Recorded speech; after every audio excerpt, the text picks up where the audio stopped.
आप देख रहे हैं अमेज नाउ।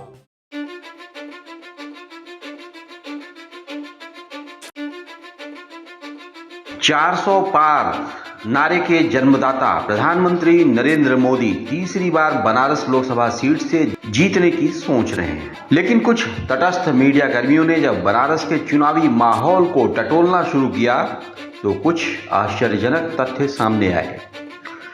लबोलुआब यह है कि साहब की इस बार की लड़ाई आसान नहीं रही।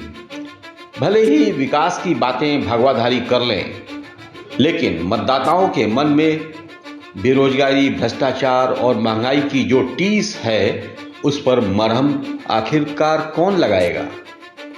इस चुनावी आचार संहिता के बीच किसी भी सरकारी दफ्तर से साहब की फोटो नहीं हटाई गई, जबकि राष्ट्रपति बापू की तस्वीर इंडियन करेंसी से हटाने की तैयारी चल रही है। बनारस का यह मामूली सा टैक्सी ड्राइवर है, क्यों साहब से नाराज है, इसको जानने की जरूरत है। पूरे परिवार 2 पीढ़ी तक इसको वोट नहीं देंगे, मोदी जी को। ये तानाशाही है कि नहीं?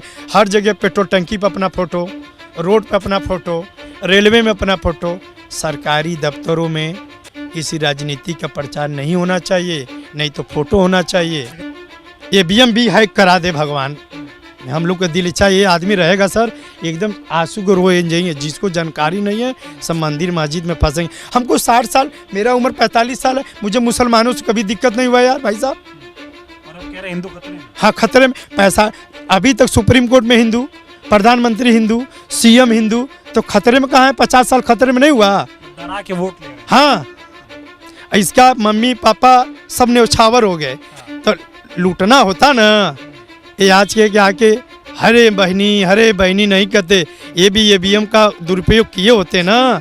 ये आज बीजेपी खत्म हो गई थी, आई थी नहीं। प्राइवेट गाड़ी अपना जीवन यापन प्राइवेट टैक्सी में प्रेस में चलाता हूँ। ये बताइए 2013 में 2012 से लेके मैं मोदी के लिए पागल हो गया था। उनके प्रचार में अपने गाड़ी में बैनर, फोटो, टोपी, जी जान से कि मोदी जी गरीब हैं, कांग्रेस 60 साल लूटा। ऐसे व्यक्ति को लाएंगे जो हर बच्चे IAS हों, हर बच्चे लिखाई पढ़ाई सस्ता हो, सब चीज़ सस्ता हो, तो हम लोग कमाते 500-400 तो हमारे बच्चे पढ़ लेंगे। आज वो स्थिति, जब सत्ता छोड़ा तो 57 रुपये डीजल था सर, आज 94 रुपीज़ हो गया है। बताइए, अभी तो हमको लग रहा है इलेक्शन तो रोके हैं, इलेक्शन जहाँ जीत जाएंगे ये लग रहा है 100 के पार, 400 के पार हो जाएगा सर। 400 पार उनका मत ये है, डीजल पेट्रोल और चुनाव, लोकतंत्र सब खत्म हो जाएगा सर। लेकिन आप तो मोदी जी को वोट दिए थे ना। मैं जब तक जीवित रहूंगा सर, मैं बीजेपी को वोट नहीं दूंगा सर। ऐसा क्यों? मैं अपने गांव में दलितों भाइयों से वोट दिलवाया था, दलितों लोग को वोट दिलवाया था। आज वो लोग मुझे गाली देते हैं, तुम साले कहाँ मेरा वोट दिला दे। देखो महंगाई चरम सीमा पर है, अपने बच्चे का प्राइवेट स्कूल से एडमिशन कटवा के सरकारी में भेज रहा हूँ। मनमानी, जो कॉलेज में जाओ उन्हीं का ड्रेस, जो कॉलेज में जाओ उन्हीं के किताब बटेगा, बिकेगा। एक का 13 रेट। बताइए सर, महंगाई कर दी। हमको ऐसा प्रधानमंत्री नहीं चाहिए कि जो 15 लाख का सूट पहने, 2 लाख का पेन ले, 8,000 अरब करोड़ का फ्लाइट पर्सनल ले। क्या मणिपुर में उनकी देश, मणिपुर क्या अदर कंट्री है क्या? मणिपुर बहन के संग नग्न घुमाया जा रहा क्या? एक बार गए क्या वहाँ? एक बार गए? हमारे कबड्डी की नेशनल लड़की दिल्ली में रो रही थी, ब्रिजभूषण के साथ एक बार कंप्लेंट किया, वही संसद भवन में उससे उद्घाटन करवा रहे हैं। इनको शर्म लगनी चाहिए। एक इंटरनेशनल लड़की अपनी पुरस्कार बहा दे रही है, एक बार भी वहाँ जाके दुखों के साथ गले नहीं मिल सकते थे। सबसे मुझे कष्ट है, देश के लिए गौरव होगा तो ये इस्तीफा दे दे सर। मोदी इस्तीफा दे दे। देश के बारे में कुछ भी इनको थोड़ा ख्याल है तो। चलिए टोक्यो का जहाँ मैं आपको घुमा दूंगा, वहाँ मुंह दबा के भागेंगे। दूर की चीज ढुआवन होती है। देखिए ये भी रोपवे बन रहा है, या कम से कम 500 ऑटोले जी खा रहे थे, एक गुजराती कंपनी को बेच दिए। अभी गंगा के पार में कहते गंगा मैया बुलाई हैं, गंगा में 10 सिटी लगा के गुजराती को बेच रहे। सब सारी गंदगी ऐसी होता था। जब धरना दिया या बात हो तो बेच के भागा। जितना टेंडर लिया सब गुजराती को दे रहे हैं कि हमारे यहाँ यूपी को। जितना कॉरिडोर होटल बन रहा है सब गुजराती के अलर्ट कर दिए। एक भी फैक्ट्री तुमको यूपी में नहीं है, यूपी में एक भी फैक्ट्री बनवाने लायक नहीं हो। जो देश की आज़ादी है, जो राहुल जी गए थे कोलंबिया में, वो बोले थे मेरा देश लोकतंत्र खतरे में है, उनको सदस्यता खत्म कर दी गई से क्या आज़ादी नहीं है मुझे बोलने का? ये यही चाह रहे हैं मेरे पास कोई नहीं बोले, लोकतंत्र खत्म हो जाए। भाई साहब, ये अडानी अंबानी का तीसरा छुपा रुस्तम आदमी है। मोदी ये भी जब पीएम फंड का पैसा मांगा गया चंदा का, जब डिजिटल इंडिया हो गया है तो आधा घंटा में एसबीआई को पेमेंट दे देना चाहिए। वो 6 महीना के लिए मांगा।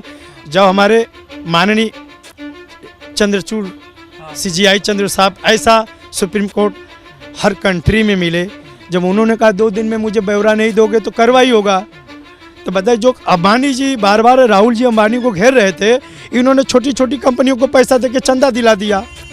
जब जीत जाएंगे तुम यहाँ लूटो, हम वहाँ लूटे, हम यहाँ लूटे, हम वहाँ लूटेंगे। लूट रहे हैं मोदी जी। अरे कंपनी लो, प्राइवेट हो जाएगा, लूटा नहीं जाएगा। चंदा का बहरा पीएम फंड 3 लोग का नाम होता है सर, ये इन्होंने अपने ही आदमियों को पीएम फंड में नाम रख दिया है। सिर्फ मोदी जी जान पाएंगे उसके बाद। हाँ, ये पैसा कहाँ जा, उनको थोड़ा सा रहम होगा बाबा भोले का, तो ये ईवीएम से चुनाव करा दे ना। ईवीएम से ही तो हो रहा है। कहाँ ये ईवीएम? अरे ईवीएम हटा दे, बैलेट पेपर से चुनाव करा दे। इनको 70% वोट चाहिए, 30% जानकारों को वोट नहीं चाहिए, शिक्षित लोग को 30% वोट नहीं चाहिए। जो मंदिर मस्जिद में बोले ये 400 हो जाए तब उनका कपड़ा उतरवा को पेट्रोल डालेंगे। ये सबसे देशद्रोही का सबसे, ये सब वहाँ से पले हैं। माननीय मोदी जी, अमित शाह, केशव प्रसाद मौर्य, ये सब पढ़े हैं वहाँ से। 50 साल कांग्रेस ने, इंदिरा गांधी ने जब लड़ाई चल रही थी अपना पूरा गहना बेच दी। मैं सर यही बात करता हूँ, जिस इंसान के पास माँ, बहन, लड़के, जिस बहन के पास वाइफ और लड़के नहीं, वो आंसू नहीं समझ पाएगा दूसरों को। सर कोई बोल दे 400 पार, मैं बाजी लगा देता हूँ 5000, 400 पार ला दे वोट, सीट नहीं आ रही, जीवन में नहीं आएंगे।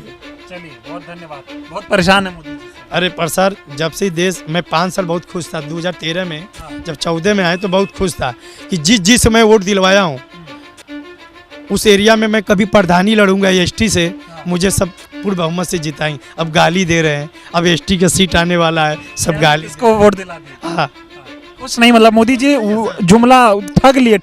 बताइए, जुमला ठग लिए। मेरा जो घर में बहन बेटी पैसा रखती तो पेल के उलट दिए। काला धन कहाँ गया? नोटबंदी से सब ले लिए। बताइए नोटबंदी से क्या फायदा हुआ? चलिए धन्यवाद। सारा जगह जीएसटी, सारा जगह मतलब दूध पर कभी जीएसटी लगा था सर? हमारे आटे पे लगा दिए। हमारे मरने पर का फंड जाता है उस पे भी जीएसटी लगा दिए। कोई दिक्कत नहीं, कफन पे दे दो जीएसटी, देश का विकास कराओ। अरे तो विकास कराने में हमारा देश में, पुराने जमाने में लोग कहते थे सोने की भारत है, तो उधर आना चाहिए ना सर। यूपी में सब मंदिर से गुमराह किए हैं सर। मेरे पास रोज खाने कमाने की ज़रूरत नहीं होती ना, मैं सबके जैसे ये गुमराह किए हैं ना, मैं सबको दे के वोट इनका 9% घटा देता तो आप में गुलामी लिख देंगे। यहाँ जातिवाद नहीं हो रहा सर, ये लोकतंत्र, हमारी आज़ादी। तीनों लोग को जब बांध के, हिंदू मुस्लिम सिख ईसाई, सबको जब बांध के चलेंगे तब हमारा देश आज़ाद होगा, देश मजबूती होगा। मोदी जी ये सब नहीं कर रहे। बताइए, देश जब आज़ाद हुआ क्या आरएसएस आके आज़ादी किए थे क्या?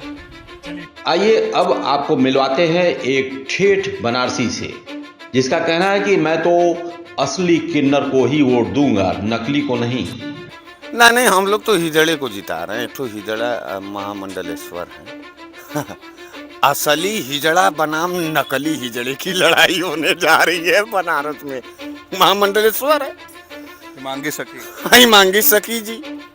हम तो कहेंगे बनारसियों को कि एक लड़ाई खाली बनारस में असली हिजड़ा बनाम नकली हिजड़े में हो जाए। हिजड़ेपंती तो करता है तो हम लोग ओरिजिनल हिजड़े को देखें, वो वफादार रहेगा। ओरिजिनल हिजड़ा जो रहेगा, जो किन्नर है वो वफादार तुम्हारे प्रति, हमारे प्रति, क्योंकि असली सेवा तो वही करेगा क्योंकि उसके पास कोई नहीं है। आई है कि कम है, तो असली हिजड़ा बनाम नकली हिजड़े की लड़ाई। गाहे बगाहे इस चुनाव में कोविशील्ड का मुद्दा भी बनारसियों के जेहन में है। मौत तो आनी जानी है, लेकिन कोविशील्ड बनाने वाली कंपनी से साहब ने जो चंदा ले लिया, यह बात किसी के गले से नीचे नहीं उतर रही है। कोविशील्ड मामले पर अब इन्हें सुनिए। फ्री मुफ्त मिली है, वैक्सीन मिला है, कैसी बात कर रही हैं?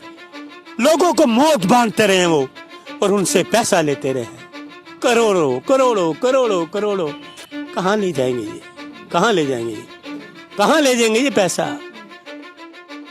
कहाँ ले जाएंगे? ये जमीन है, यहीं रहना, इसमें जाना है, इस जमीन में जाना है और 6 फीट ही मिलना है, कुछ नहीं मिलना। आग लगा देनी, शमशान घाट में जाएंगे, लोगों ने आग लगा देनी, कुछ नहीं है। 6 फीट की जमीन मिलेगी, कफन भी डालेंगे, कफन भी लोग उतार लेते हैं। कफन पर भी टैक्स है, पता नहीं लोग कफन भी लगा पाएंगे कि नहीं। कितना ड्रामा इन्होंने किया, कितना कुछ किया, टेंशन में। अफसोस है कि इस देश के प्रधानमंत्री इस वैक्सीन के नाम पर जो बोले। राहुल जी, आपको सलाम करता हूँ, सलाम करता हूँ। देश के लोगों को आहा किया। लंदन की वैक्सीन कंपनी को सलाम करता हूँ, उसने उजागर किया। ये तो छुपाने वाले लोग हैं, घोटालों को, सब चीजों को छुपाने वाले। बिल्कुल असर होगा, देश के लोग चाहते ही नहीं। आपको चुनाव की पड़ी है, मुझे डर है, मुझे घबराहट है कि देश के लोगों जो वैक्सीन है क्या होगा। आपको चुनाव के करो, ये तो सुप्रीम कोर्ट को जज से जांच होनी चाहिए, सिटिंग जज से जांच होनी चाहिए। लोगों की मौत का मामला है, लोगों की दिल के मामला, ब्रेन स्ट्रोक, हार्ट अटैक, इसका मामला लोगों का। समझ गए? ये फ्रॉड है, ये फेक करते रहे, फेक बातें करते रहे, फेक वैक्सीन लगवाते रहे लोगों को और चंदा लेते रहे, करोड़ों का चंदा ले, लोगों की मौत को हवाले कर दे, वैक्सीन के हवाले कर दे। इस देश के प्रधानमंत्री, अगर देश में लोगों को कोई त्रास, भगवान प्रार्थना करता हूँ। देखते रहिए अमेज नाउ। आप देख रहे हैं अमेज नाउ।